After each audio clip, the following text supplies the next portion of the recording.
So we'll go ahead and get started. And this is just a review, actually. We already covered most of this. It's a beautiful thing. And I do want to let you know that next Friday, make sure that you have your first drafts and everything uploaded. Knock on wood. The Turnitin will be available by that point in time. But you may want to make sure that you have it done by the end of that day. We will not be meeting in class. Okay, you can use that time, I'm sure, to be working on your paper to make them very, very good.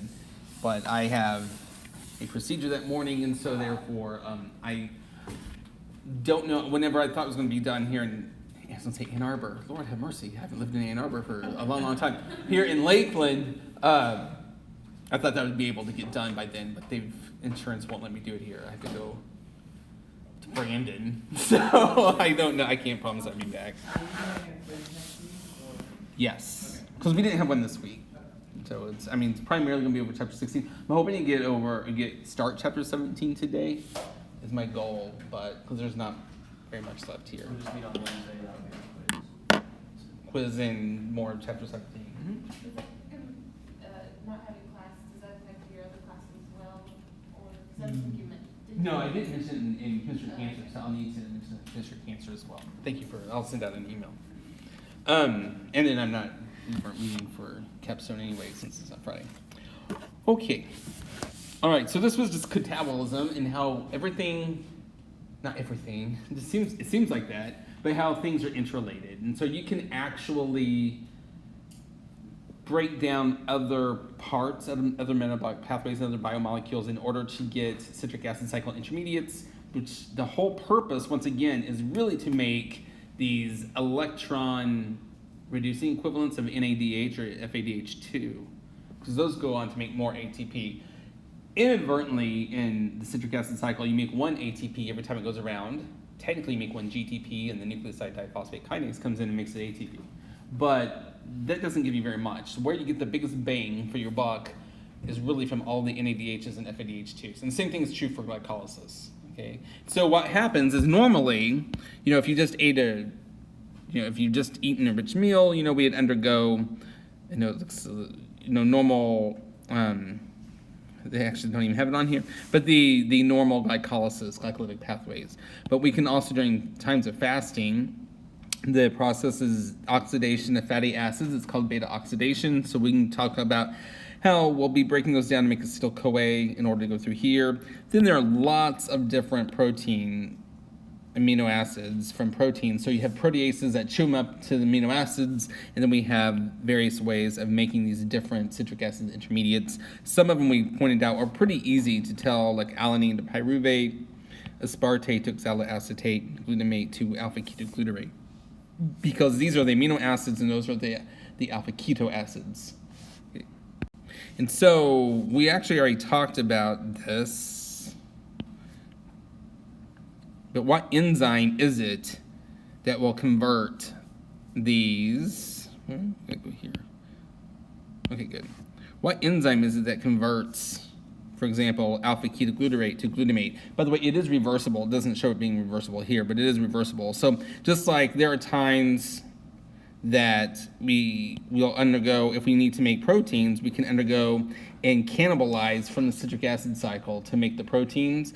And likewise, we can go backwards and degrade our proteins to get energy equivalents to go in the citric acid cycle or glycolysis. So does anyone remember what class or classes of enzymes does this? Because what's the only difference between the keto acid and the amino acid? It's aminotransferases.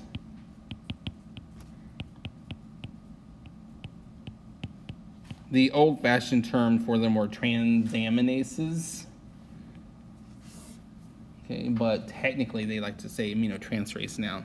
Or they'll say a transamination reaction or aminotransferase reaction. So the reason why I say that is this next slide, the boxes say transamination. And so oxaloacetate to aspartate, alanine to pyruvate.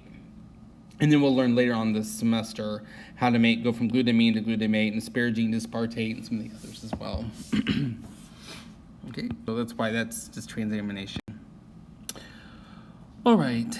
Likewise, anytime that you take something out of the of the citric acid cycle, then, it's going to flow in, because we're in homeostasis.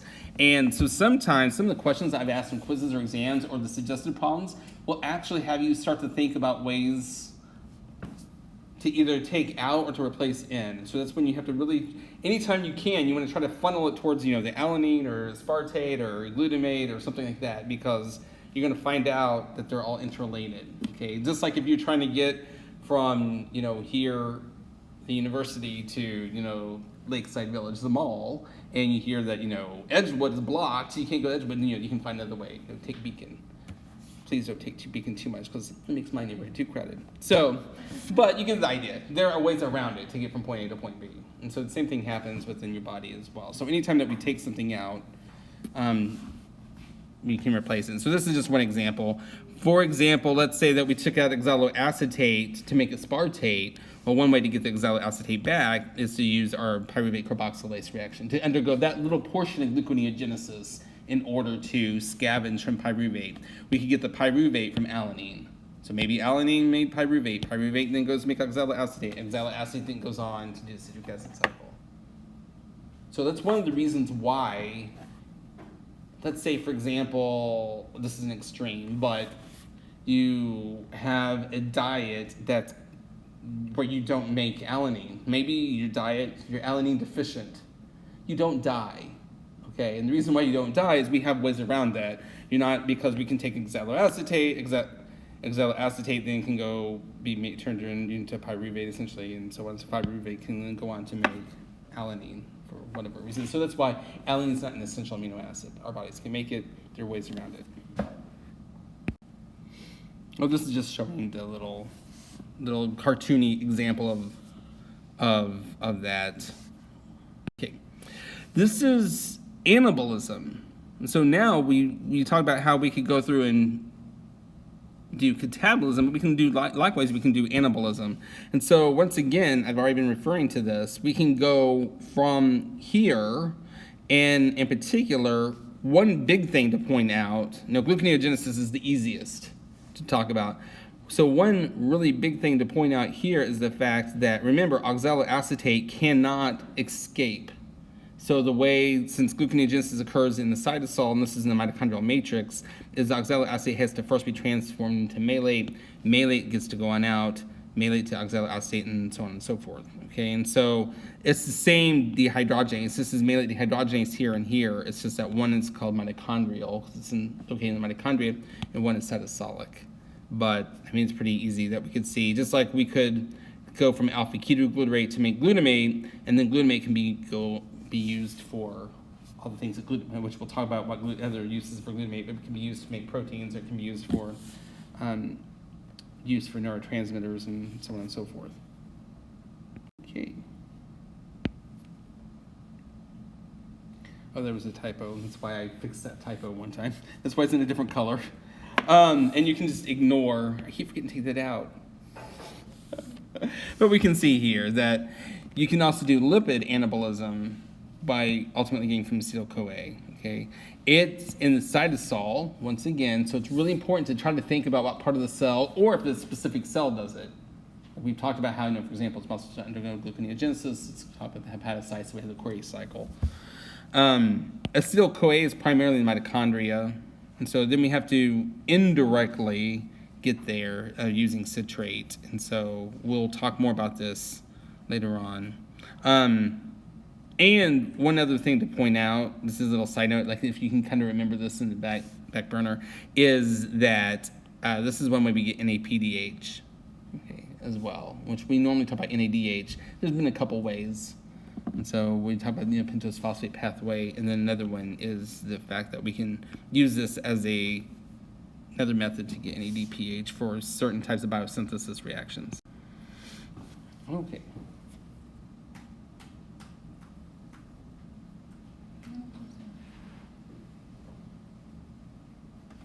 All right, so here, actually I've already covered all of this, and the way that it happens is the fact that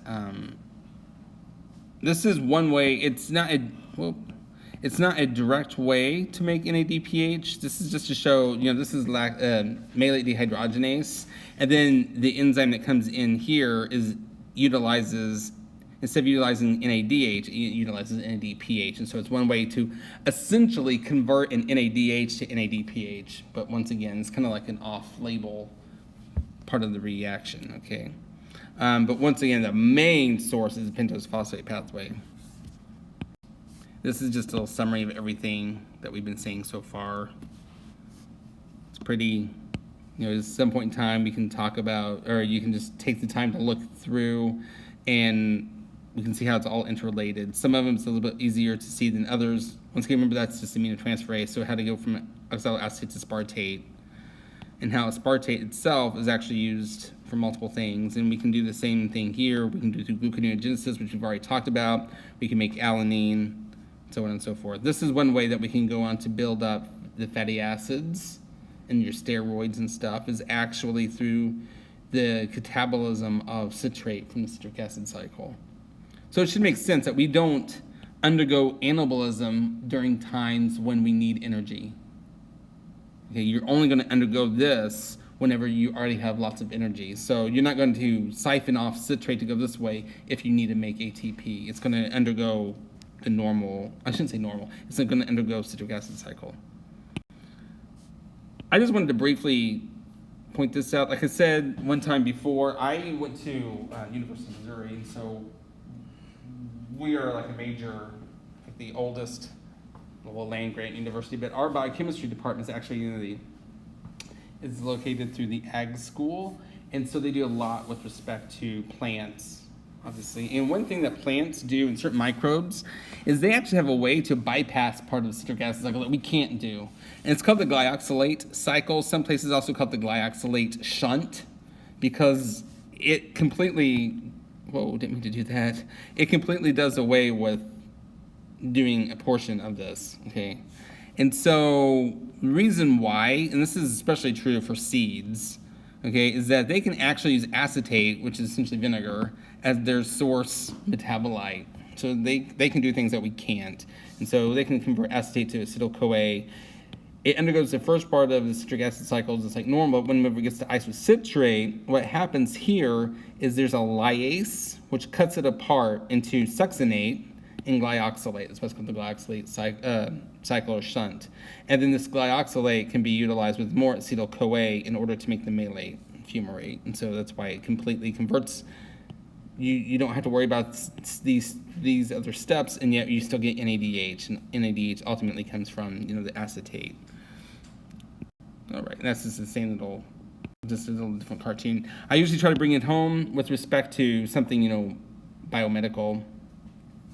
Okay. For a lot of these.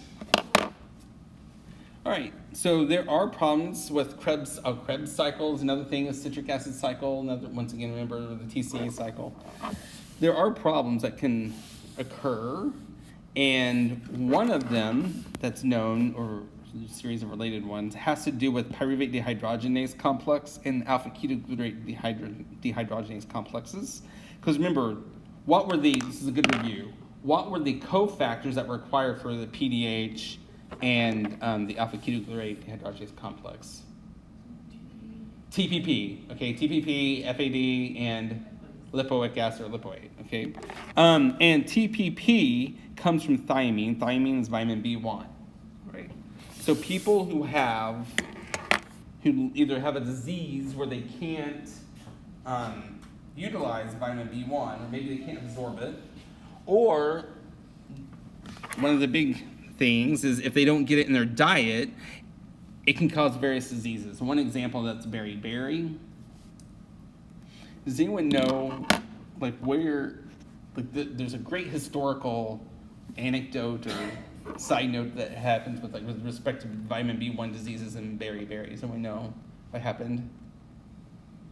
It happened primarily in Asia, especially some of the Polynesian, the Asian islands and stuff. What's a main staple of their diet? What does a lot of Asians eat historically? And rice, okay? And so back in the old days, they would just have these whole grain rice, they'd eat the rice and everything. Western culture came through, and one thing, what kind of rice do we typically eat more than? White rice, where the husk has been removed and everything, and so they passed that on. And what happened was, lo and behold, a lot of people started having vitamin B1 deficiencies, and all these diseases started to develop because they were getting their vitamin B1 from the husk of rice. So this is one thing that, like the brown rice and wild rice has that, white rice doesn't.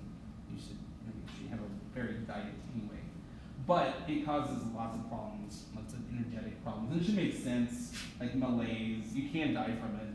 But why does it make sense? Like, what is malaise? What? Yeah, you feel bad. What else? What happens with it? It's just a general term. Like, when you feel bad, like, what else are you going to feel?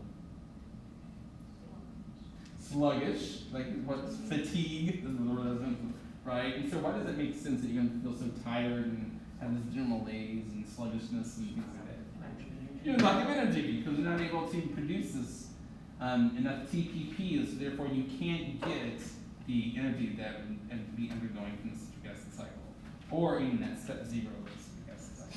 Okay, and ultimately you can die from that. You also, there are lots of vitamin B deficiency problems, even in Western culture.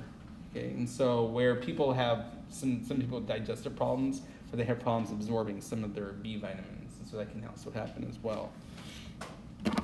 Okay, and so sometimes, we can either incorporate it into our diet. You can either get, some people have to get shots or something like that if they can't absorb it. Or you hear about people that have to do probiotics in order to help increase the amount of B vitamins that they can absorb. And we'll talk a little bit more about B vitamins. I forgot what chapter it is later on. Are there any questions over this? Okay, awesome.